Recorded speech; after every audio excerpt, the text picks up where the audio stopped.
Bom, então a ideia é fazer esse exercício aqui. Então, é uma viga que tem um vínculo de segundo aqui, um vínculo de primeiro, uma carga concentrada, uma carga distribuída e outra carga concentrada. Então, olhando aqui para o exercício, a primeira coisa que a gente faz, né, vir aqui, identificar as vinculações. Então, vou chamar aqui de A, aqui de B, vínculo de segundo, então, eu tenho um R, A, Y, um R, A, X,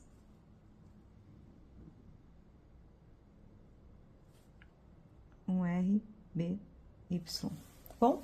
Então, num primeiro momento, eu arbitro como eu acho que deve estar as reações. Eu não tenho como afirmar que elas vão estar assim, mas eu arbitro para poder começar. Bom, deixo sempre um espaço aqui embaixo do desenho para traçar os diagramas. É importante que esteja alinhado com o desenho, porque daí a gente puxa nas posições corretas, né? Depois, quando eu for traçar o diagrama, eu vou falar sobre isso. Então, vamos calcular aqui embaixo as reações. Então, a primeira que eu vou fazer, o somatório das forças em x é igual a zero, tudo que aponta para a direita eu digo que é positivo. Como nesse caso eu não tenho força em x, eu chego à conclusão de que o RAx é igual a zero, porque eu não tenho uma outra carga que eu precise equilibrar. Então, a reação ali é nula. Depois, eu vou fazer o somatório dos momentos ao redor de algum ponto igual a zero. Tudo que faz, né, a estrutura girar em relação a esse ponto no sentido horário, eu digo que é positivo. Eu posso escolher qualquer ponto, mas é interessante eu escolher sempre o ponto onde tem um vínculo, ou A ou B, nesse caso. Então, eu vou escolher o A. Aí, eu coloco o A aqui, olho lá para o desenho. Outra coisa importante, sempre que eu tiver uma carga distribuída, que é o caso dessa carga aqui, é interessante eu substituir essa carga distribuída por uma concentrada somente para cálculo da reação. Na hora de fazer os diagramas, eu desconsidero essa carga concentrada, tá bom? Mas para cálculo da reação, é interessante eu transformar essa distribuída em uma concentrada. Então, agora, eu vou fazer o quê? A área dessa figura aqui é 10 vezes 6, então, 60. Então, bem aqui no meio da carga, eu vou ter uma carga concentrada de 60 quilonewtons, tá? Que eu vou utilizar só para cálculo das reações, tá bom? Não faço, na hora de traçar os diagramas, eu esqueço essa carga de 60 aqui. Então, vamos lá. Vou fazer o somatório dos momentos no A. O RAx não faz momento em A, o RAy não faz momento em A, e essa força de 40 também não faz momento em A, porque ambas passam pelo ponto. Não tem como elas fazerem o ponto girar, porque elas estão passando pelo ponto. Então, a próxima força que faz é o 60, ó. Então, coloquei aqui um pino em A, eu sempre coloco um pino onde eu tô fazendo o momento. Então, venho aqui, coloco um pino aqui, e o resto da estrutura é como se ficasse solta. Aplico a carga e vejo o movimento que a estrutura vai fazer. Nesse caso, a estrutura está girando no sentido horário. Então, horário para nós é positivo. Então, mais 60 vezes a distância. Se a força é vertical, a distância é horizontal. E o que é essa distância? É como se fosse aqui um ponto, né? Imaginem que vocês estejam essa carga de 60. Quanto que vocês caminhariam horizontalmente até chegar no ponto onde eu tô fazendo o momento? Até chegar no ponto onde eu tô fazendo o momento, ó. Então, imagina que eu tô aqui, eu vou andando, até chegar no A. Quanto que eu ando? Eu ando 3 mais 3. Então, é sempre o quanto eu ando, qual é a distância do ponto aonde eu tô para o ponto onde eu estou fazendo o momento. Então, nesse caso aqui, 60 vezes 6. Depois, eu tenho o RBY. Então, se eu for pensar que eu estou fazendo o momento em A, o RBY, como eu desenhei, é uma força assim. Quando eu aplico ele, ó, faz girar no sentido anti-horário. Então, menos RBY vezes a distância do RBY até o A. Quanto eu caminho para chegar até o A? 6. Depois, lá, eu tenho a força de 100. 100, ó, quando eu aplico aqui a força, gira no sentido horário. Então, mais 100 vezes a distância. 3 mais 3 mais 3, 6, 9. 9 mais 5, 14. isso aqui tudo é igual a zero. Não tenho mais nenhuma outra força. Então, se eu fizer as multiplicações aí, eu vou ter 360 mais 6RBY mais 1.400 é igual a 6RBY. RBY eu já passei para o outro lado. Então, 360 mais 1.400, 1.760 é igual a 6RBY. Esse 6 passa para o outro lado dividindo. Eu vou chegar à conclusão de que o RBY, eu vou fazer aqui, ó, 1.760 divididos por 6, então, RBY é igual a 293,33 quilonewtons. Ok? Encontrei o RBY. Agora, o que eu tenho? Eu sei que o somatório das forças, para essa estrutura estar em equilíbrio, tem que ser igual a zero. As forças em Y. Tudo que aponta para cima, eu digo que é positivo. Então, eu vou escrever lá, mais RAY, menos 40, menos 60, menos 100, mais RBY, isso aqui tem que ser igual a zero. Então, vai ficar mais RAY, mais RAY, menos 200, mais 293,33 é igual a zero. Se eu observar aqui, eu vou chegar à conclusão de que o RAY, deixa eu ver aqui se essa outra lapiseira. Então, ó, RAY menos 200 mais 293 mais 93,33, isso aqui é igual a zero. Se eu terminar essa conta, eu vou chegar à conclusão de que o RAY vai ser igual a menos 93,33 quilonewtons. O que quer dizer esse menos 93,33? Quer dizer que eu arbitrei errado na hora de começar a desenhar aqui, tá bom? Porque eu arbitrei inicialmente que o RAY estava para cima. Como a resposta aqui deu negativa, esse negativo quer dizer assim para você: você desenhou errado o início, arbitrou errado o início do exercício. Então, ele não está apontando para cima, ele está apontando para baixo, tá? Isso não quer dizer, quando dá negativo, que a força está apontando para baixo. Quer dizer que você arbitrou errado na hora de fazer o exercício. Imaginem que num primeiro momento eu tivesse arbitrado esse RAY para baixo, tá bom? Vamos supor que eu tivesse começado o exercício desenhando esse RAY para baixo. Quando eu entrasse aqui, eu entraria com menos RAY, né, já que eu arbitrei para baixo, e a resposta ia dar positiva, certo? Deu positivo, quer dizer, arbitrei certo, tá bom? Então, nesse caso aqui, deu negativo, quer dizer que eu arbitrei errado. Antes de fazer os diagramas, eu preciso vir aqui e corrigir esse RAY, antes de fazer o diagrama. Então, eu vou vir aqui, ó. Vou colocar ele para baixo. E já posso até colocar os valores aqui, ó, 93,33. E o RBY, 293,33. Vou botar aqui, ó, 293,33. Ok? Bom, encontradas as reações, o próximo passo é traçar os diagramas.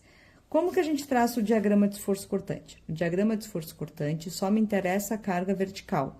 Então, eu olho para a minha viga e só me interessa as cargas que estão perpendiculares à viga, tá? Como geralmente aí a viga é um elemento horizontal, pode ser que às vezes apareça inclinado, mas como geralmente ela é um elemento horizontal, só me interessa as cargas que tiverem perpendiculares, tá bom? O que não for perpendicular não aparece no diagrama de esforço cortante, tá? Então, diagrama de esforço cortante, somente cargas verticais. Ah, professora, se tiver um momento aplicado. Se tiver um momento aplicado, né, uma carga momento, essa carga não é vertical, só me interessa a carga vertical, que está no eixo do Y. Então, vamos lá. Primeira força, então, como que a gente faz um diagrama de esforço cortante? A gente obedece às cargas que estão aqui, tá? Então, o que a carga para onde a carga apontar, você vai descer. Então, nesse primeiro ponto aqui, bem no ponto A, eu tenho uma carga de 40 para baixo e uma carga de 93 para baixo no mesmo ponto, né? Porque tá aqui no A.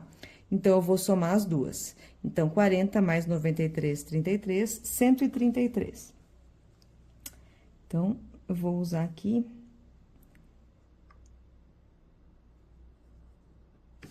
Ó, então, vou obedecer. Tem uma linha reta de 133,33, negativo, ok? Depois, aqui do ponto A até esse ponto aqui, onde tem a carga distribuída, não acontece nada. Então, se não acontece nada, não vai ter alteração de valor no diagrama de esforço cortante. Eu sempre falo para vocês que é interessante vocês traçarem linhas aqui, né? Vou até traçar. Toda vez que tem uma carga, a gente puxa aqui uma linha do gráfico do desenho.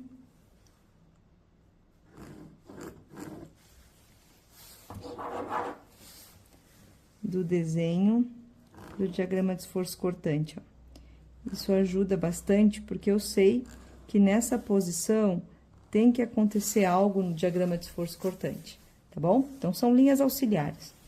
Então, aqui, 133,33, como não vai acontecer nada, ele vem constante até chegar aqui, certo? Nesse trecho aqui não tem nenhuma alteração de carga vertical, então não vai ter alteração no diagrama de esforço cortante. Aí depois aqui eu tenho uma situação aqui, eu tenho um vínculo bem no meio. Então eu vou ter que desenvolver o diagrama de esforço cortante até chegar no vínculo, então eu vou fazer esse pedaço de carga. Vou fazer a ação do vínculo e depois fazer a outra parte da carga distribuída. Eu não posso descer de uma vez só esses 60 quilonewtons, né? Por quê? Porque eu tenho um vínculo aqui no meio. Então, eu vou descer primeiro essa carga aqui, que é 10 vezes 3, 30. Então, eu tô em 133,33 e vou descer mais 30, porque tá apontando para baixo. Eu vou parar em 163,33. Então, vou vir aqui, vou descer 30, 163,33.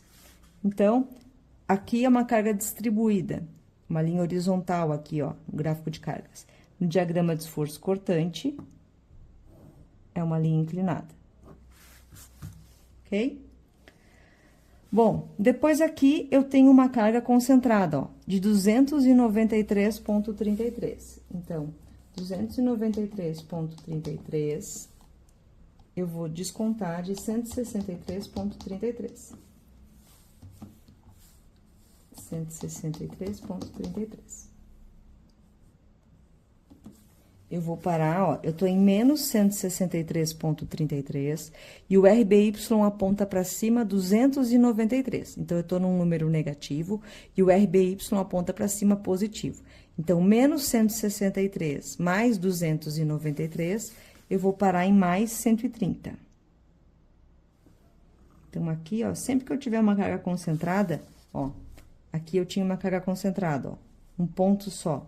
Sempre eu vou ter uma descontinuidade no diagrama de esforço cortante, sempre uma linha vertical, no ponto aonde eu tenho uma carga concentrada. Nesse caso aqui, essa carga concentrada é o 293,33, tá bom? Essa carga de 60 aqui, eu só usei para calcular a reação, tá bom? No diagrama de esforço cortante, eu não considero ela.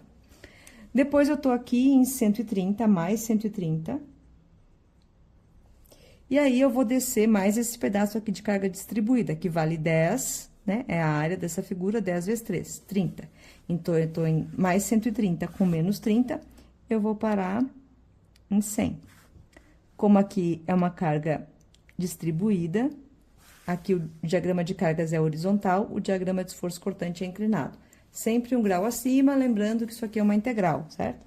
Então, aqui eu vou parar em mais 100. Ok? Depois daqui, até lá ao final, não tem mais nenhuma carga aqui, ó. Não tem nenhuma carga vertical. Então, o meu diagrama vai ficar constante. Enquanto não agir nada, ele continua igual. Então, vou vir aqui e venho constante. Quando chega aqui na ponta, eu tenho lá uma carga de 100, ó, que me faz voltar para a viga. Diagrama de esforço cortante, sai da viga e volta para a viga, obrigatório. Aqui eu tenho diagrama de esforço cortante negativo, negativo, positivo e positivo, ok? Agora, o que eu tenho que fazer? Para calcular o diagrama de momento fletor, né, para traçar o diagrama, eu preciso fazer o cálculo das áreas dessa figura. Uma primeira pergunta que eu faço sempre, antes de fazer o cálculo das áreas, é olhar para a viga e perguntar: essa viga tem carga de momento aplicada? Nesse caso, não. Essa viga tem um vínculo de terceiro gênero? Nesse caso, não.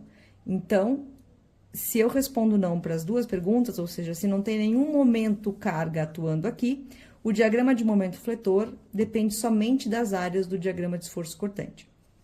Então, eu venho aqui e chamo de área 1, área 2, área 3, área 4.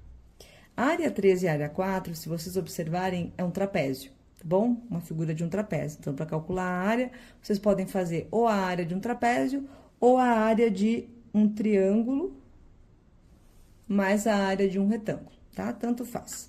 Então, eu vou pegar aqui uma outra folha, só para ficar mais fácil os cálculos das áreas. Então, vou botar aqui.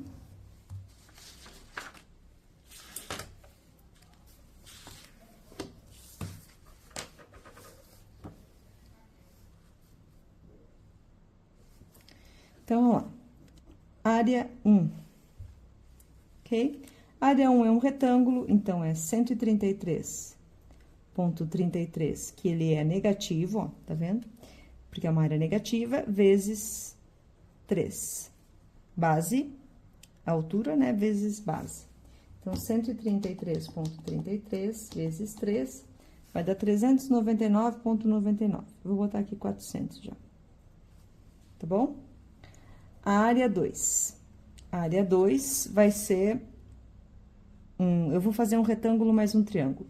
Então, eu tenho um retângulo de menos 133,33 vezes 3.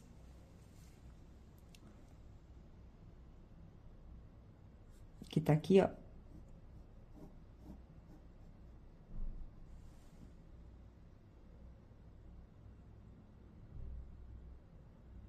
Ok? Vezes 3, mais esse pedacinho aqui.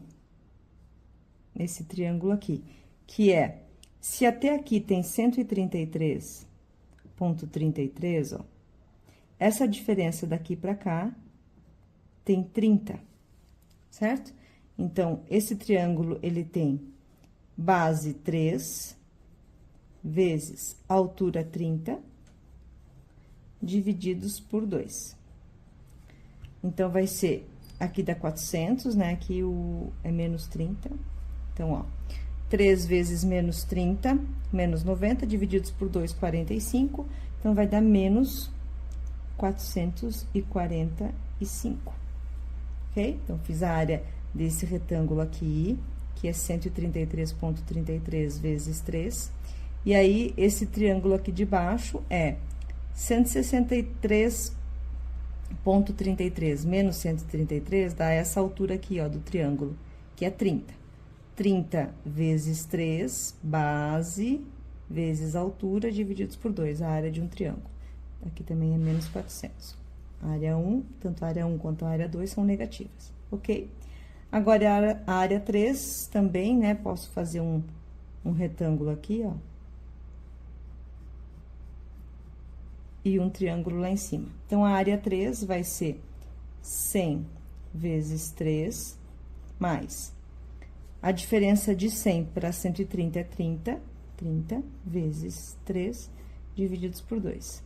Então, 100 vezes 3, 300, e aqui vai dar 45 também. Então, 345, certo? 345. Agora, a próxima área, área 4. A área 4 vai ser 100 vezes 5. 100 vezes 5, 500. Então, aqui, se eu fizer uma soma, eu tenho menos 400 com menos 445, menos 845. E esse aqui, mais 845, a soma deu 0. Sempre quando a minha viga não tem momento fletor, carga de momento aplicada, e também não é um engaste, né? Então, não tem uma vinculação de terceiro gênero, a soma das áreas tem que dar zero. Se isso acontecer, é bem provável, né? Certeza que o seu exercício está correto, porque o seu diagrama de momento fletor vai fechar, né?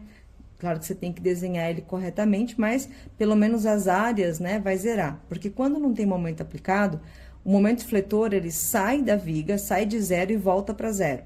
Porque não tem carga de momento. Então, se não tem carga de momento, então a viga, o momento fletor, ele sai de zero e volta para zero. Então, aqui eu vou desenhar.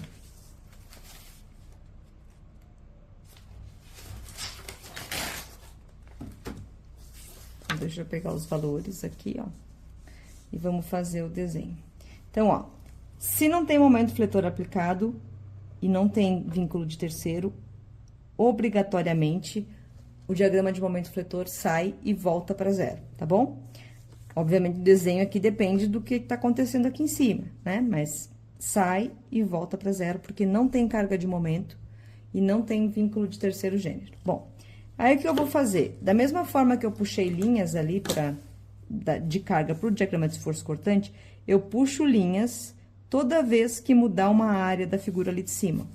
Então, aqui, ó, tem a área 1, vou puxar. Área 2, vou puxar. Área 3, vou puxar.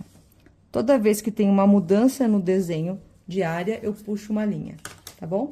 Porque é em cima dessas linhas que vão ser marcados os pontos. Então, ó, sai de zero e a primeira área é menos 400. Então, eu venho aqui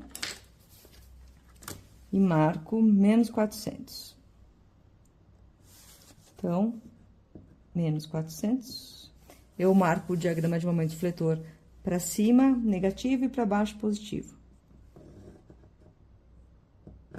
Então, se aqui é uma linha horizontal, o diagrama de momento fletor é a integral do esforço cortante. Se é integral, é um grau acima. Então, se aqui é horizontal, aqui é inclinado, ok? A próxima área é a área... Eu vou ter que reduzir aqui a escala, porque não vai caber. Deixa eu só eu achar... Deixa eu desenhar aqui de novo. Que não vai caber aqui no espaço que eu deixei. Então, eu vou fazer aqui, menos 400. Ok? Depois, a próxima área, área 2, é menos 445. Então, eu já estou em menos 400 e eu vou aumentar 445 porque é negativo também.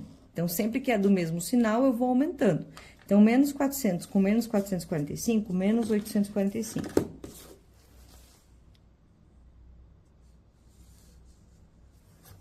Menos 845.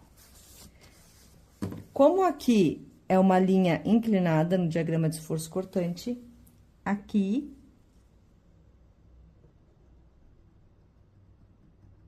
é uma parábola. O diagrama de momento fletor é uma parábola.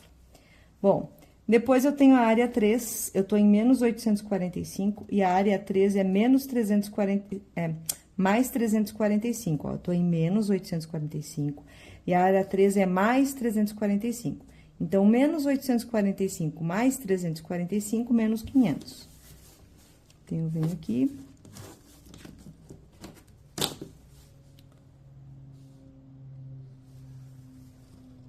menos 500. Como aqui eu tenho uma carga distribuída, aqui eu tenho uma parábola, ok? Depois, eu tô em menos 500 e a área 4 vale mais 500. Aqui é uma linha horizontal, então, no diagrama de momento fletor, é uma linha inclinada.